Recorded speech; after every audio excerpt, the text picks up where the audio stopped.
in your doubt and just general blindness of doubt.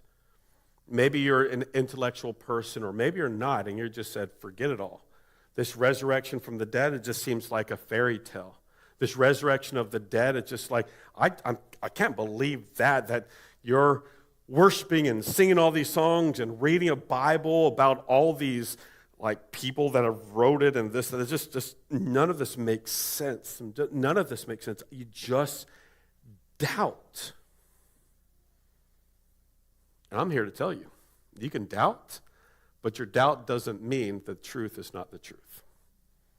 But I understand you might doubt. So maybe these conversations in the next few minutes will encourage you in the middle of your doubt. And may God reveal remove the blindness of your doubt. And I'm here to tell you, you might leave today and you might believe in the resurrection of Jesus, and you still might doubt the things of the Bible, things of how God works. And that is natural. Why? Because God is God and we're not. So Thomas, on John chapter 20, now Thomas, and what do we all know Thomas as? You've got Peter the Rock, and you got doubting Thomas. Okay, just poor Thomas. Okay, and rightfully so. You'll see here. Now Thomas, one of the 12, one of the inner group, called the twin, was not with Jesus when Jesus came. So Jesus revealed himself before that he resurrected from the dead. And all the disciples were saying, we saw Jesus, we saw the Lord. But he said to them, so he said to his disciples that said, we saw Jesus, we saw Jesus, we saw Jesus.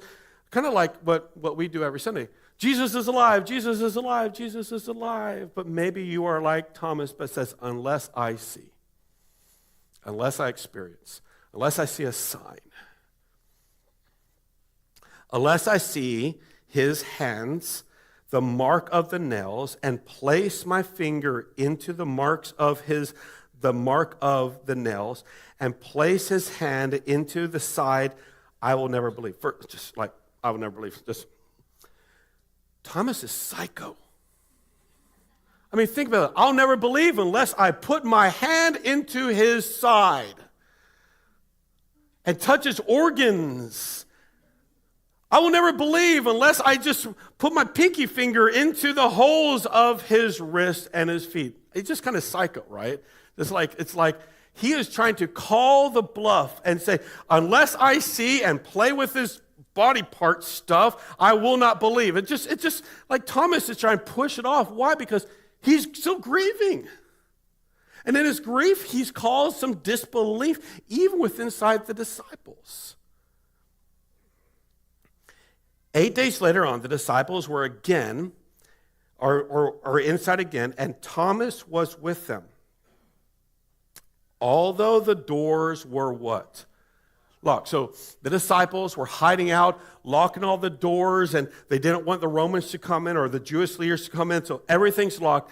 Jesus came and stood among them and said, peace with you. I don't know about you, but this might have been cool. I wish we'd have videotapes back then. Because all of a sudden, they're eating their soup and their lasagna, whatever they're eating. Then all of a sudden, Jesus is like, ta-da! And everybody's like, Thomas, did you forget to lock the door? Jesus appeared out of nowhere in his glorified state, alive and well, and he offers Thomas another chance to believe. He's like, peace be with you. He didn't say hi to Peter or John or Matthew. He's like, where's Thomas? You can just imagine all the disciples. He's right here. He's right here. I want to see him touch your inside body parts. That's just like the mindset. But watch this. Put your finger here, Jesus says, and see my hands, and put your fingers here. Do not believe, do not disbelieve, but what? Jesus is like, believe. And Thomas, notice, Thomas didn't touch the inside of Jesus. He just said, my Lord and my God. And Jesus said to him, you, Thomas, have believed because you've seen me. Or have you seen me? Look at me, Catalyst. Look at me, please.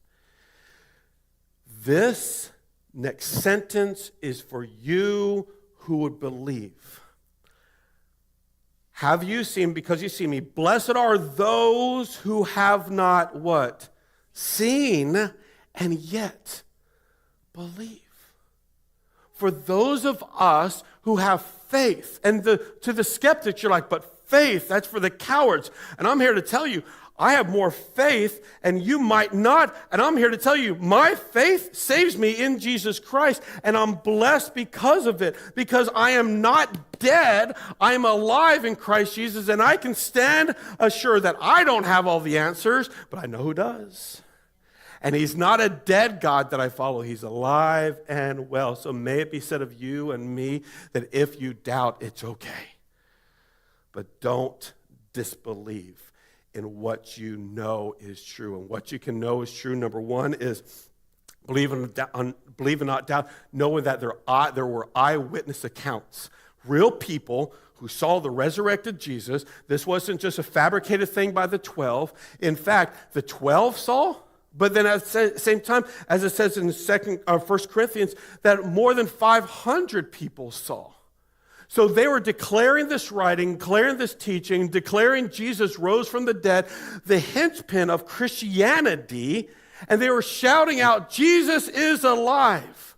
Out of all 500, if this was a conspiracy theory, one of them, out of all 5, probably could have been bargained to lie to the governing officials and say, yeah, he's not really dead. We just made it up. Not one. Not one. Why? Because the resurrection changed everything. So if you are a skeptic and you doubt, you can own that. But historically speaking, 500 plus people saw the resurrected Jesus. And at this writing, many of them were still alive. Not only that, for all those who believe in Jesus Christ were willing to die for their faith, to die for this belief, but die that Jesus rose from the dead. I don't know about you, but if you got put into a chair, just imagine, dramatic, put you into a chair, all the spotlights are on you, and then this dark figure comes up and says, do you believe that Jesus resurrected from the dead? Oh, sure, no problem. I'm going to pull out your pinky toe. Well, okay, take my pinky toe, but not my big toe, because big toe I need to use to walk. And I'll take your big toe too. And slowly but surely, your body parts start being cut off. You're bleeding to death. And they're like, you know what? I'm going to save your life if you denounce Jesus. Would that be you? It's easy for us in America to say, yeah, I'll die for my faith. No problem. We've never experienced that. The worst experience that we've ever experienced is probably at work when somebody says, did you go to church? It's Easter. I went to church. Yes, everybody goes to church Easter. Do you believe in the resurrection of Jesus from the dead? That's the worst that we get. Posting about Jesus on Facebook and people ridicule you, that's our persecution in the United States. May it be said of you, and may it be said of me, that we truly take this and understand that the faith of these people who saw Jesus' resurrection, they were willing to be eaten by tigers and lions and be like hung, burned to death. Why? Because of their faith. Do you think that somebody would deny the existence and bring this conspiracy to light when they were threatened by death and torture? Absolutely. But they believed in the resurrection. They saw the resurrected Jesus, and they said, like Peter says, in Acts chapter 4, 19 through 20, but Peter and John answered them, whether it's right in the sight of God to listen to you rather than God, you must judge. We cannot stop speaking upon what we have heard. May that be the case